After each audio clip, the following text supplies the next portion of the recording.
Bonjour, nous sommes le lundi 13 avril 2026 et le sujet est l'intervention du Premier ministre Sébastien Lecornu vendredi en fin d'après-midi. On va électrifier la France pour la rendre plus indépendante. L'électricité est d'origine nucléaire à plus de 70%. Ce qu'il faut retenir des annonces du Premier ministre pour faire face à la crise de l'énergie. Toute crise est une bonne opportunité, d'après lui. Depuis Matignon, Sébastien Lecornu, Premier ministre, a notamment annoncé le doublement du soutien à l'électrification des usages, en le passant de 5,5 milliards à 10 milliards par an. Doublement entre guillemets, pour être moins dépendant des hydrocarbures importés. Le premier choc pétrolier a eu dans les années 70, il y en a eu deux, 70-78 environ, c'était il y a déjà une bonne cinquantaine d'années. N'oubliez pas de vous abonner pour plus de news nationales, européennes et internationales sur ce monde dans lequel nous vivons. Sébastien Lecornu veut électrifier la France pour la rendre plus indépendante, a-t-il fait savoir vendredi 10 avril, c'était à 18h, au cours d'une prise de parole filmée depuis Matignon. Alors que les prix des hydrocarbures flambent depuis le début de la guerre entre Israël, les États-Unis et l'Iran, ça a commencé le samedi 28 février, ça fait déjà plus de 6 semaines, le Premier ministre a présenté les grandes lignes du plan d'électrification de la France, pour permettre au pays d'être moins dépendant des hydrocarbures importés. Un doublement du soutien à l'électrification. C'est un choix fort, on va électrifier la France pour la rendre plus indépendante, a déclaré le Premier ministre en amorce de sa prise de parole. Il faut être prêt. Être prêt, c'est anticiper davantage les prochaines crises. Notre responsabilité, c'est agir là où c'est utile. Il serait temps que le gouvernement agisse convenablement. Tant que nous dépendrons du pétrole et du gaz, nous continuerons à payer les guerres des autres, a poursuivi le chef du gouvernement. Alors que 60% de notre consommation d'énergie reste d'origine fossile, nous allons devoir changer d'échelle, mais avec méthode, a prévenu Sébastien Lecornu, évoquant une véritable planification sérieuse, suivie dans la durée. Planification sérieuse. Quand c'est les politiciens qui parlent, ça fait doucement rigoler. Le gouvernement va ainsi presque doubler son soutien à l'électrification des usages, en le passant de 5,5 milliards à 10 milliards d'euros par an. C'est une somme absolument considérable. Bon après, on a vu au cours de ces dernières années, décennies, des gaspillages colossaux. C'est une somme absolument considérable, mais cela ne se fera pas avec de l'argent nouveau, puisqu'il n'y a pas d'argent magique. Bon, entre guillemets, on se rappelle, lors des différentes crises, des centaines de milliards, voire des milliers de milliards d'argent public ont été donnés aux banques privées pour les sauver. Mais en utilisant mieux l'argent des Français, a assuré Sébastien Lecornu. Il serait grand temps. Enfin, on sait très bien que tout ça, c'est des paroles. Le détroit d'Ormuz est menacé et ce sont les pleins, les factures, les dépenses quotidiennes qui augmentent. Et la première leçon de tout cela, au fond, n'est pas nouvelle. C'est celle que la France a déjà apprise dans son histoire. Un pays n'est réellement libre que s'il est capable de tenir quand le monde vacille. Et aujourd'hui, il n'est même plus nécessaire de détruire pour fragiliser. Il suffit simplement de menacer, de perturber, et tout se dérègle très vite. La deuxième leçon est tout aussi évidente. L'énergie n'est pas seulement un marché. C'est un enjeu de sécurité nationale, un rapport de force. Quand nous importons du pétrole ou du gaz, nous importons en même temps les crises des autres. La guerre au Moyen-Orient n'est pas la nôtre et pourtant, elle nous affecte très directement. On se rappelle, il y a plus de 4 ans, le début du conflit entre la Russie et l'Ukraine. C'était le 24 février 2022. Et quelques semaines plus tard, les cours du baril ont atteint 130 $. Une interdiction des chaudières à gaz dans le neuf. Et ça, c'est dès fin 2026. Dès la fin de cette année 2026, il ne sera plus possible d'installer des chaudières au gaz dans les constructions neuves, a poursuivi le Premier ministre. Dans le même temps, toutes les aides publiques pour les particuliers accompagneront l'installation de pompes à chaleur pour remplacer les chaudières au gaz et au pétrole. L'interdiction des chauffages au gaz existe déjà pour les logements individuels neufs, mais pas pour les bâtiments collectifs ou tertiaires, locaux commerciaux, entrepôts, ainsi de suite. Les différentes aides publiques seront réorientées vers l'électrification. Investir aujourd'hui, c'est donner à chacun du pouvoir d'achat, redonner aux entreprises françaises de la compétitivité. L'électricité en France est moins chère qu'ailleurs en Europe. Électrifier la France, c'est une nécessité, ce sera un atout. Et je le disais, c'est autant un enjeu individuel que collectif, patriotique en somme. Et cela commence évidemment par votre logement. C'est là que se joue concrètement une part essentielle de notre dépendance. Une famille chauffée au gaz, quand les prix montent, elle ne peut que subir.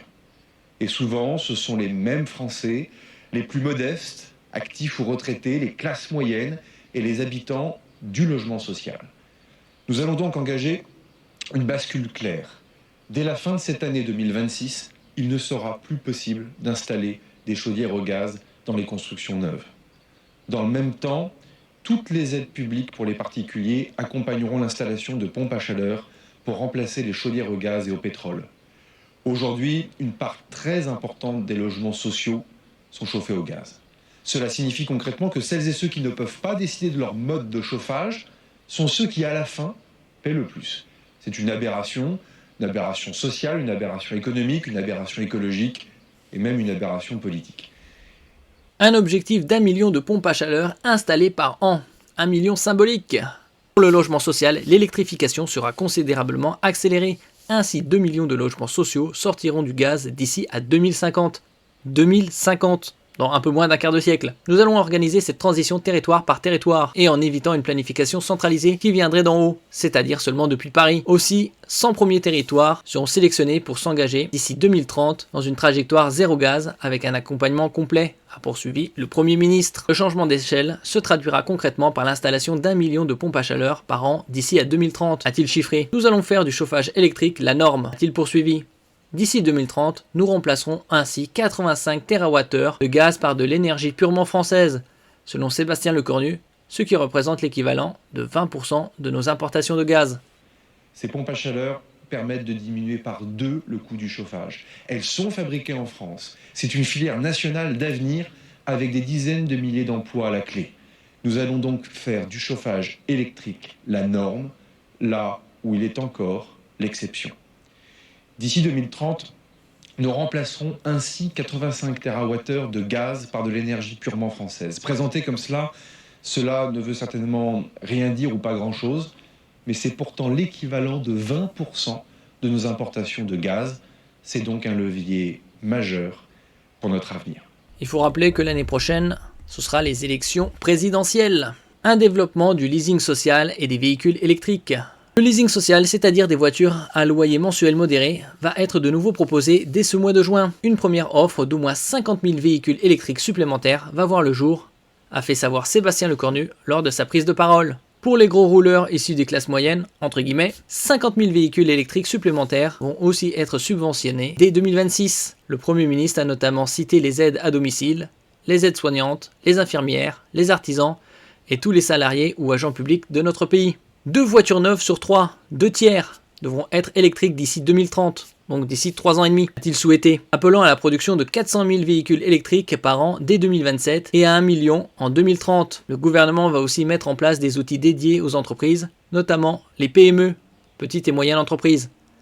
Des dispositifs pour les véhicules utilitaires ainsi que les poids lourds vont voir le jour avec des aides pouvant aller jusqu'à 100 000 € par véhicule. Avec le logement, le deuxième poste, ce sont évidemment les transports. Nous devons là aussi changer de modèle et changer d'échelle. Non pas tellement d'ailleurs pour notre système ferroviaire, puisque 80% est déjà électrifié, mais évidemment pour nos voitures. D'ici 2030, 2 voitures neuves sur 3 devront être électriques. Il y a 5 ans, la France ne produisait pas de voitures électriques. Désormais, grâce à nos industriels, mais aussi grâce au système des bonus, un véhicule électrique n'est pas plus cher à l'achat qu'un véhicule thermique. La voiture électrique peut désormais être celle de tout le monde. Le gain pour le pouvoir d'achat est évident, pour ne pas dire édifiant. Faire 100 km en véhicule électrique coûte en moyenne quelque chose entre 2 et 3 euros, contre 11 € en moyenne avec du diesel. Les constructeurs français pourront produire plus. 400 000 véhicules par an l'an prochain, 1 million en 2030. Il faut accélérer et nous le savons tous, c'est le moment. Pour les ménages les plus modestes, c'est un outil connu de leasing social, c'est-à-dire des voitures à loyer mensuel modéré qui va être de nouveau proposé dès ce mois de juin. Bien évidemment, 2 € à 3 € les 100 km en électrique, c'est pas avec la charge rapide, il faut le préciser. Une électrification des outils de travail. Sébastien Lecornu a précisé avoir demandé à différents ministres de mettre en place des dispositifs dédiés à l'électrification des outils de travail des artisans, des commerçants, comme les fours des boulangers ou des restaurateurs, les rôtisseries des charcutiers. Cela concerne aussi les équipements des pêcheurs, des agriculteurs ou de la filière des travaux publics. Le Premier ministre a également dit vouloir mieux agir pour décarboner les grands sites industriels énergivores ou l'industrie agroalimentaire. Ça, c'est les dires du Premier ministre Sébastien Lecornu. Dans un an, il ne sera plus Premier ministre. Plan d'électrification du gouvernement. Électrifier, c'est bien, isoler, c'est mieux. Réagit la présidente de l'UFC Que Choisir. Marie-Amandine Stévenin plaide pour un plan de rénovation du bâtiment, une ambition qui peut paraître crédible si on s'en donne les moyens. Le Premier ministre Sébastien Lecornu a présenté vendredi un plan d'électrification qu'on a vu précédemment. En ce qui concerne le classement DPE, il y a très peu de bâtiments classés A et B, c'est moins de 5%. Merci pour votre écoute et à la prochaine.